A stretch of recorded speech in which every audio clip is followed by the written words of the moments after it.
Saturn presents nothing. We got nothing purple. We got nothing purple. We got nothing purple. Nope. Yo, yiggity yo! What is good, everyone? We are coming at you once again from Life on Saturn Productions' Far Out There podcast, and this is the first time. So, riddle me this. What do you get when you combine the creepy aesthetic of blue with the randomly geeky and absurdness of red? You got the first episode of We Got Nothing Purple, and I am your co-host, Catalyst Jost, here with the man with the biggest heart that needs no introduction. Go ahead. Hey, I'm your co-host, Ayhan, Ozyesil. This is awesome that we get to do this. Hopefully, we'll have a plan to do this more often as the year comes on. But, speaking of years, we'd be remiss to talk about years. Interesting year, Yeah. to say the least. I mean, people are going to be talking about this specific year for a very long time. I would hope. Those memes that said the new adage for shit is actually 2020. Right. Well, that's what I'm thinking. Actually, what I might, I'm thinking maybe we should call this episode "Hindsight is 2020." There wasn't no hindsight for any of this shit. Let's be honest. Yeah. I mean, yeah. So what a year. Obviously, 2020. We were just talking about how things started in 2016, but really way earlier for decades and decades and centuries. Yeah. It feels like ever since 2016, hell, even for me personally, like 2014, I don't know if there was there was definitely a catalyst. Into a different dimension or something, and now we're living a fucking cartoon apocalyptic scenario. Yeah. No, absolutely. I mean, there's so many factors. We could talk about it on and on, contributing factors. But, to speak about this year specifically, I mean, we have the pandemic. That is the big topic. That is the biggest thing that we're fighting right now, amongst many other things that are huge that we're fighting right now. But right now I believe we are unified in that sense that we all recognize, at least all of us that are participating in this fight against this, all realize we got to stop this. This is something we obviously can't live with. Well, the biggest thing about the virus as a whole, it's an enemy that cannot be negotiated with. There's no incessant weakness that you can find other than what a lot of health officials are trying to make possible. Truth be told, it is literally the perfect storm. This year has been the pressure cooker capping right off. Oh, absolutely. I mean, if you think about it, it's just kind of like a product of everything that we've had thus far. And I think, essentially, if you kind of just take a look back at the very beginning of this, when we had the shutdown happen, I think that was so jarring to most of us. And there were so many people that kind of were living in a remote life anyway. I mean, unfortunately, whether it's due to mental health or other reasons, or bodily health, whatever reason that may be, because people like that do exist. It's worth recognizing. There's people with immunodeficiencies and stuff that really can't travel outside and stuff with other folks and stuff. So now we're in that world. The whole world got to experience that, what that's like. And, I think that is, our normal, or what we consider normal in society, for better lack of terms, was taken away. For many people, it just, and, for many others too, who already have many barriers accessing the world, people who have different abilities to access the world, whatever bodily or mental reasons that may be. Yeah, they were restricted even further. Well, Here's the thing, though. Like, it usually takes, this is from science, like, it's been said by health officials that usually it takes, like, around, like, 30 to 90 days to cope with a traumatic event. Well, guess what? This whole fucking year has been a big, long PTSD episode or a fucking bad trip. Because, like, yes, you take the virus out of the hand. You take our governments around the world's response to it, although U.S. has been a particular highlight. You add in, like, specifically in our region, you add in shit like murder hornets. You add in shit like freaking aliens. I can't believe that's a real term, murder hornets. Yeah, like, seriously, call me X-Files. Yeah, I think Men in Black should really be notified because, like, Jesus fucking Christ. So, here's a question. Did you see that article about those monoliths that are appearing all over the world? No, I've not heard about that. It was a big thing this past year that a bunch of, like, pretty much square metal poles have been popping up all around the world. They look eerily similar to that black obelisk from 2001: A Space Odyssey, but, like, they're just regular metal objects, and they're fucking everywhere now. It could, you know what? I mean, we've seen pretty impressive cooperatives amongst people and groups amongst planet Earth. I mean, like, I don't know. People say that Banksy's one person. I've always been of the school of thought that Banksy's like several people all over the world. I mean, that's the way I look at it. But that, I mean, if there's proof otherwise, I mean, I would love to see it. I'll look for it. But either way, I mean, you know, so many people all over the world, so many Banksy arts all over the world. I mean, how is this person not able to be tracked? So, in the age where we can track someone down pretty much anytime, anywhere we wanted to. Here's a weird thing I experienced. Like, during the summer, the fucking sky there was absolutely weird. Like, there were stars blinking in and out, and they weren't, like, skylines or anything like that. These were literal stars that would stay in place, and, like, you saw stuff like yellow and red stars and all sorts of shit everywhere. Well, I think we did have some planets over this year, like during that summertime and end of summertime to come into, you know, our field of view, I guess. But, like, there was those times, I do remember walking out one night and seeing just some odd things like stars blinking, and I realized, I'm like, you know what, planes will have that thing, but they move. These weren't moving. They were just, you know? So who knows what's going on there, but yeah, there was a lot of stuff going on, you know, like you said, murder hornets, aliens, and all sorts of things. And I'd be remiss if we also didn't mention one of the biggest issues, the rise of the Black Lives Matter movement. Absolutely, I agree. Yeah, I mean, it's important to acknowledge everything leading up to this. I mean, you know, the names go on and on. You know, Trayvon Martin, Breonna Taylor, George Floyd, Philando Castile, Sandra Bland. You know, the names just go heartbreakingly on and on and on and on. And what was that one death based off of the movie Fruitvale Station? Who was that dude? I actually don't know about that. I would love if you could send me some information on that. Yeah, so the movie Fruitvale Station stars Michael B. Jordan, and it did look at police violence against a racial minority, like particularly a black dude, and that was a big thing at the time.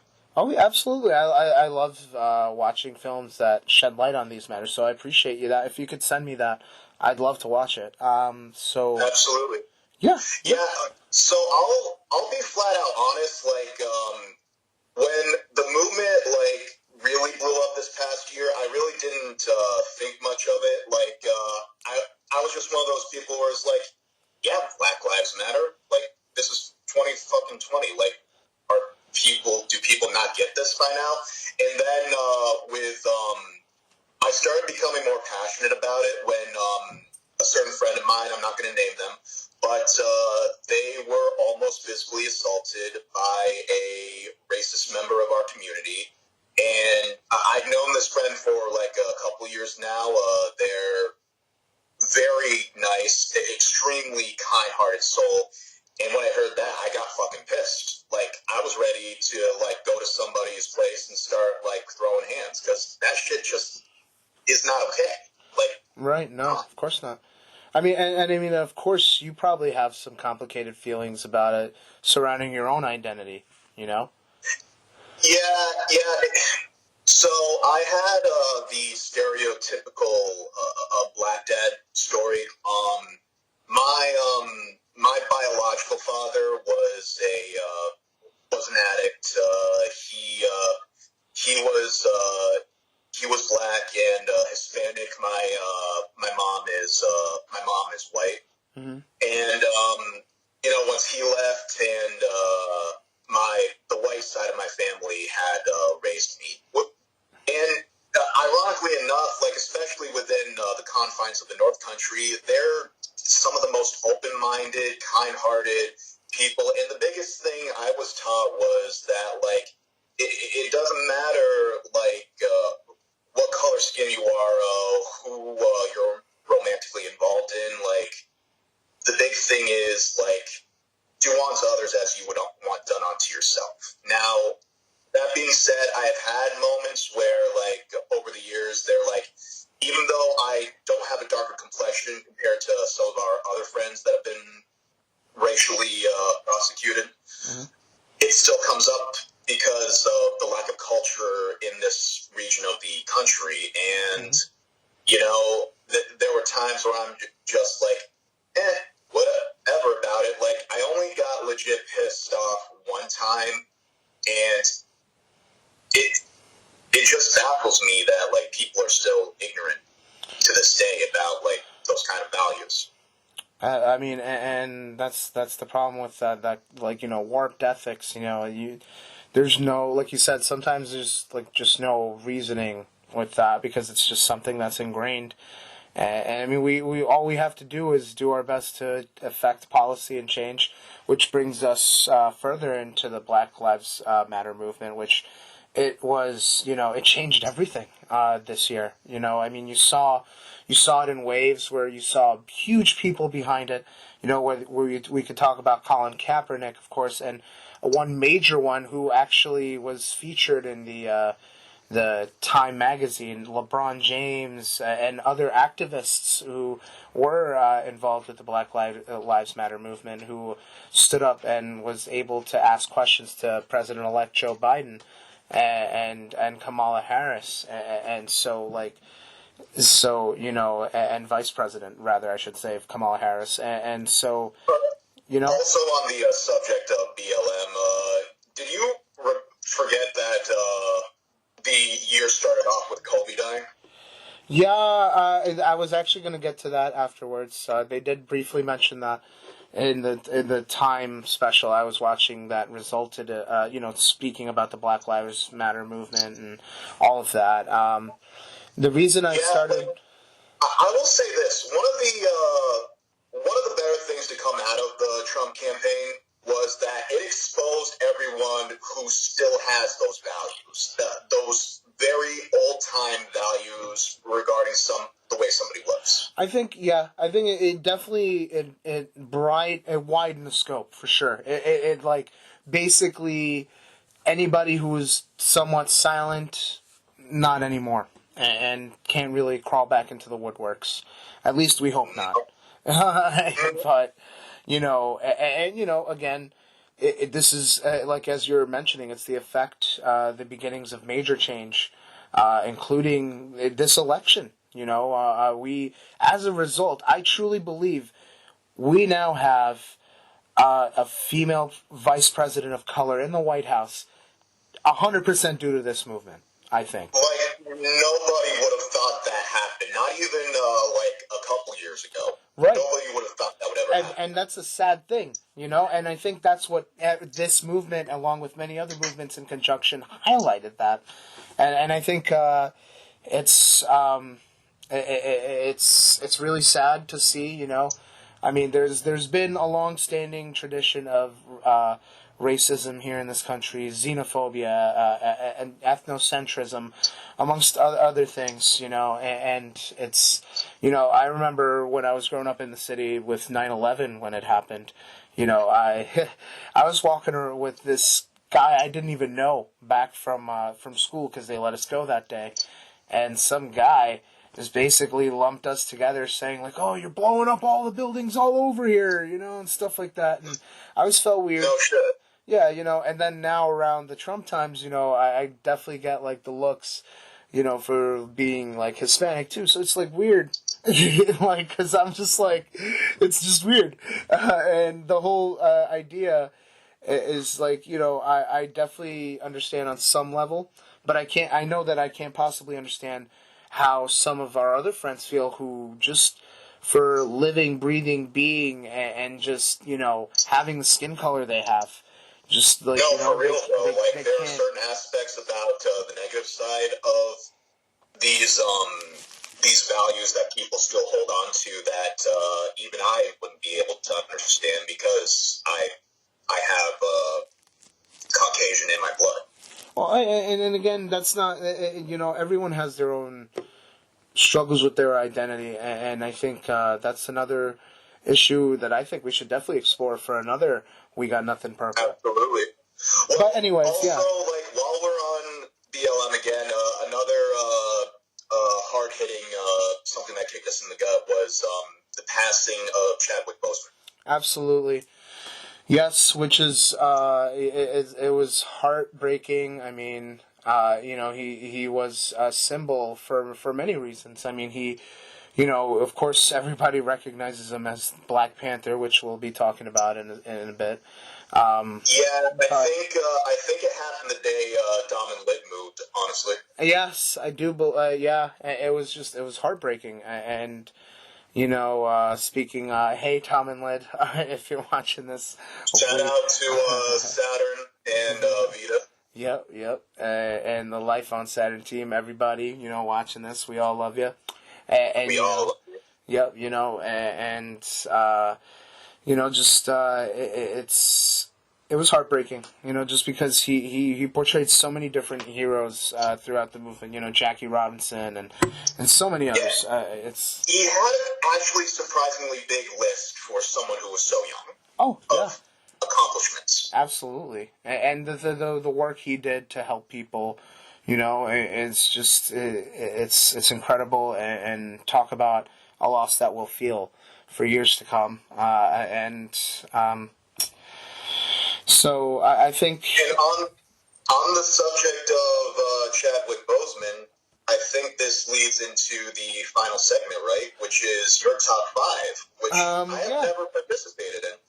Well, today you have, and it's really, really interesting, and I'm so happy to have your input in this as well, because it makes things feel just good for the year, because that's what it should all be about, is coming together to make things happen, and that's what, you know, the movement and many other things that we've done have taught us, and hopefully moving into the future, these are the lessons that we'll hold dear moving forward. But yes, yeah, top five.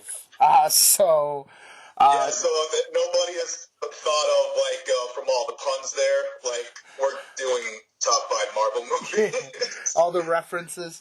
So DJ, I think why don't you take number one? We're talking about the main man, BP.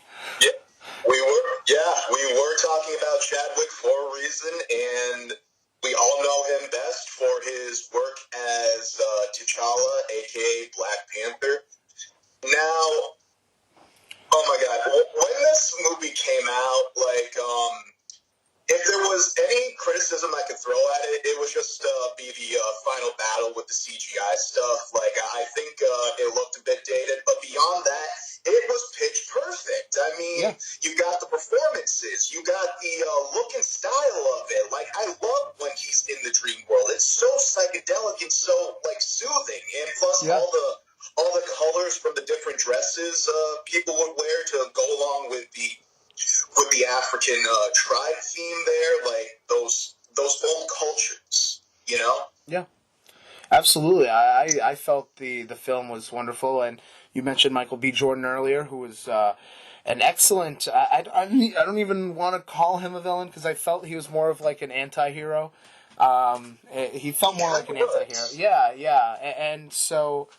I mean, it was just such a fascinating film, and Shuri having that just interesting dynamic with the kingdom, the sister, and I mean, just being the most incredible scientist on planet Earth.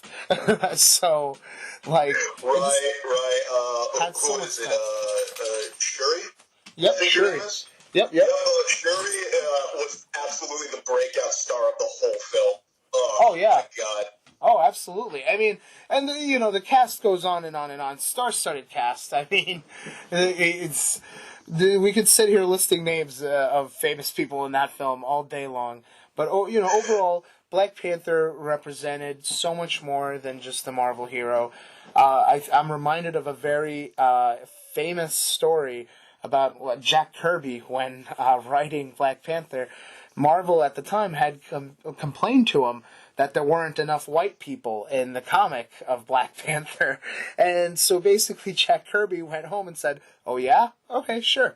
So issue number 2 was aptly titled Black Panther Beats Up the KKK. So he's like, here you go. There's plenty of white people in this comic. Oh my God. That was just like, for me, that was just like classic Kirby.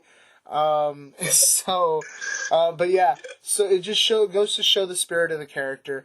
It's been shown in the story time and time again, just that, and I think another great theme that gets passed along in that story is that I love that, black excellence doesn't mean having the money and the kingdom and all this and that. It's who they are, how they share their culture, how they treat each other, how things are elevated within the community and how the community treats them, Exactly, and it was in society.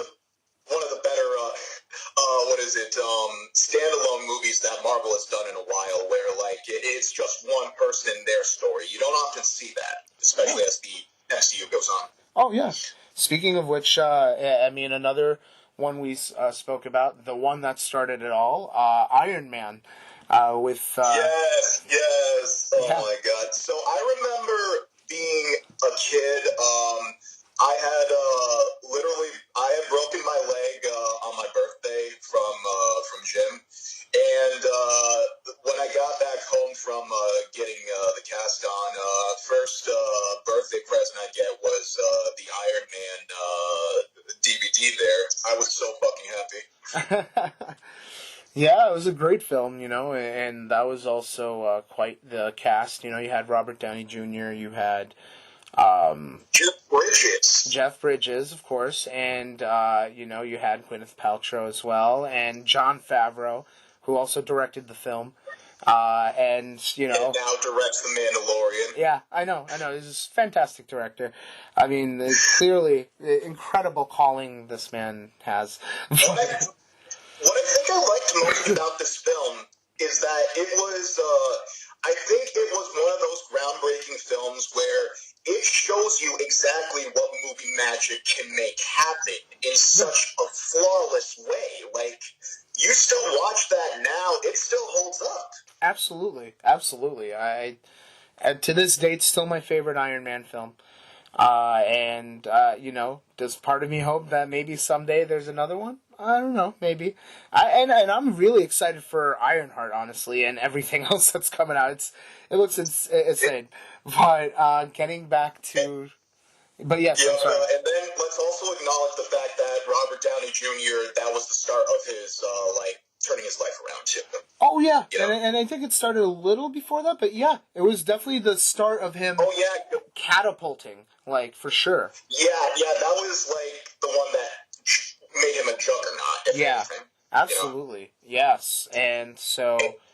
Yeah. And carrying on with the theme of single stories in the MCU, let's move it over to my girl, Carol Danvers, a.k.a. Captain Marvel. Yes, Captain Marvel. I mean, such a fantastic story in terms of world building. And for me, I mean, I'm a little older, 33, but, the 90s were a thing for me. I remember them clearly, vividly. And so I love all those references, obviously, all the music and the blockbuster and all the denim and everything. So, like... It low-key was my favorite Stan Lee cameo. Fucking, he's reading the script to Mallrats, and I'm like, yes. Yeah, that was great. A controversial opinion I was talking to you about earlier that I thought about this movie is, I thought that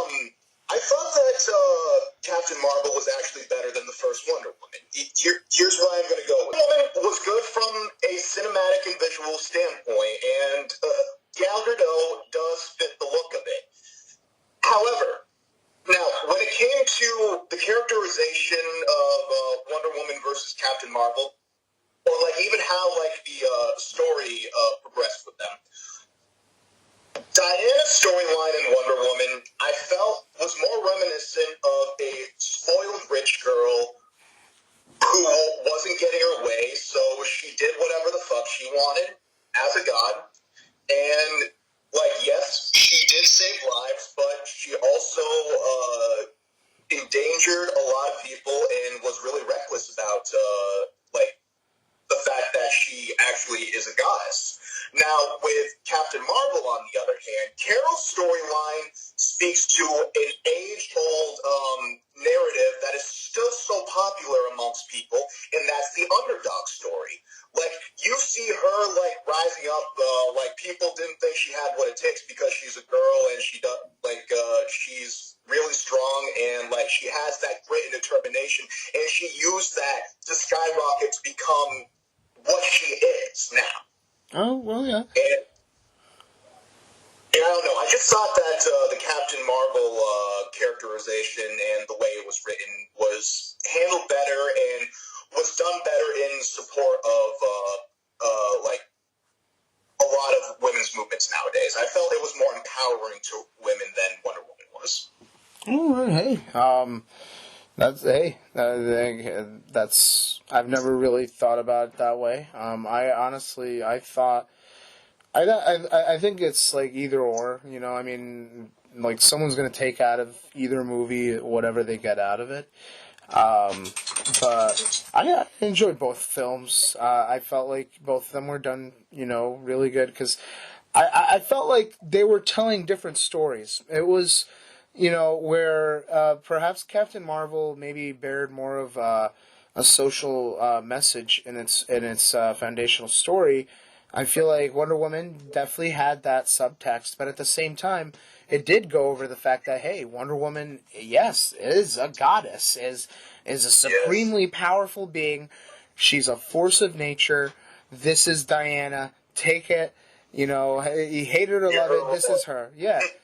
She's just like Superman. If you think about it, like look at Man of Steel. Dude destroyed Metropolis trying to save it. Yeah, Loki, how many people did he actually kill in the Amazon? That's what Batman versus Superman was all about. Totally. Captain Marvel was good. I liked Nick Fury's little origin story about his eye there, and it really set up some good narrative points in the future, like the Skrulls, which was an essential part of Secret War. Yes. Oh, I can't wait till that starts. But moving on. I think we should probably move on to our next selection. Actually, which was Captain America Civil War. That's right. And I know you had a specific stance that you were taking. You were telling me. So were you Team Iron Man or Team Cap? I never really got that out of you. All right. So I was Team Iron Man because, now, granted, I understand where Steve was coming from. Like, he felt like they were being restrained and like it was a violation of their rights as humans that have incredible abilities. And more importantly, you have Bucky, his best friend. Like, the saga between them, unbelievable. Right. Like, yeah, I understand the prospect of doing whatever you need to protect someone you love, especially a brother. But that being said, also, like, you cannot deny Iron Man's point of view of what has happened. Like, what were we just saying about Superman and Zod flying through Metropolis, fucking shit up? Right. That's what the Avengers always did, and they definitely helped prevent greater catastrophes. But it also raises the question, like, once those catastrophes are, like, subdued, like, who's accountable? Can you really keep letting that shit go? Right. And then you also have Bucky there, who even tells Steve flat out, like, no, keep me locked up. I don't know what the fuck they did to me. Like, I'm just like, I could mentally snap at any point. And which points out the biggest thing also, the main villain of the movie, and personally my favorite MCU villain, Zemo. Yes. He was just a regular dude, well, like a Black Ops dude or something like that, for Sokovia, after the events of Age of Ultron. Like, yeah. Oh my god. Yeah. I didn't fault him at all. Yeah. No, I mean, I get what was happening there. I mean, there was a lot of stuff that happened. I mean, that was a very intervened story. But, I mean, the one thing I could say right off the bat I didn't like he did was killing T'Chaka. I just thought that was... there was definitely different ways to get the Avengers to start or being put under the eye. I just didn't like that he did that, but I understand, I mean, obviously T'Challa had to move to the front, and they needed to make a reason for that, and that's just part of the story. But yeah, I get what you're saying. It was definitely interesting to see that it was just a regular human being that was the enemy that really caused all this strife between the team to destroy them. That's the best way to destroy them. He didn't have to fight any of them. He didn't touch any of them. No. Like, yeah, in fact, one of them rescued him at one point, I believe. Yeah, but yeah, speaking of which, I think that's a good segue leading into the last piece of our top 5, which I thought we should combine Infinity War and Endgame into one, because that was really kind of like its own saga. That was like a part 1, part 2 situation. So exactly. Yep. Yeah. So speaking of which... I think that movie was incredibly reflective of what we had gone through for the past 4 years, where we felt this tremendous loss, a lot of darkness looming, feeling, like, man, we had lost this big battle, and there was a lot of darkness ahead of it, which there was, and a lot of strife, and now we come into Endgame, where we have this little chance that with the spark that started within this year, I mean, I know the pandemic kind of started all that. If you think about it in a way, it gave us the time to really think about these things, and people were like had the time to just go, hey, and it gave us the opportunity to just reflect in that we just didn't get pre-pandemic. Yeah. Yeah, absolutely. And so, like, I mean, we were definitely getting some, but we were just caught up in the monotony of life because of that. And that's what caused that kind of, like, destabilization of focus, and because it wasn't in our faces all the time. And now, it was. And so, now we have, Infinity War and Endgame reflective of that. And, it's a great film. It involves everybody. So you gotta love that. It has everyone's favorite heroes, a little bit of something for everyone, and this, nothing beat that when Steve finally uttered those words. A fucking lightning bolt went down my spine as soon as he said Avengers Assemble. Oh, I thought you were talking about That Is America's Ass. But yeah, absolutely. That's it, yes. Yeah, but yeah, so totally, absolutely. That was awesome. Just the whole film. And definitely not to spoil the ending, even though it's been a while, but, in case anyone hasn't watched it, it's a heartbreaking, heart-wrenching ending, but, kind of like how we had a lot of heartbreak this year, there's a lot of hopefulness for the future, even though we still feel that stinging pain of loss. But, yeah, I think that's a great way to kind of really... Yep, and also on that note, it's going to be, the clouds are finally clearing, and I feel like we just started the decade, and change is painful, so I'm more confident in the future for the time being. Ditto. But you're right, on that note, folks, between our favorite MCU movies and also 2020 in a nutshell, flat out, we got nothing. Absolutely. And just a big shout out to our sponsors, Life on Saturn, and of course, Liquid Burp, biggest sponsor of We Got Nothing Purple. You know how it goes. Liquid So, Burp. if you want to follow more of our projects, please follow Life on Saturn Productions at YouTube, Instagram, and Facebook. If you want to see what personal content I provide, follow me at Catalyst Jost on Instagram, and you, Papa? And follow me at han.com, that's HANDOTCOM, on Instagram. And it's been a wild year, and I hope you all join us for the next We Got Nothing Purple. Yep. And for each of our individual podcasts. And this is Ayhan, Papahan, Ozyesil. And this is Catalyst Jost, and with all that in mind, folks, please keep your vibes dope, keep your zen flowing, and as always, peace. Latest. Hey, I'm Saturn Lunar Nova. Be sure to follow Life on Saturn Productions on Twitter, YouTube, Instagram, and Facebook to see our short films and music videos. Peace.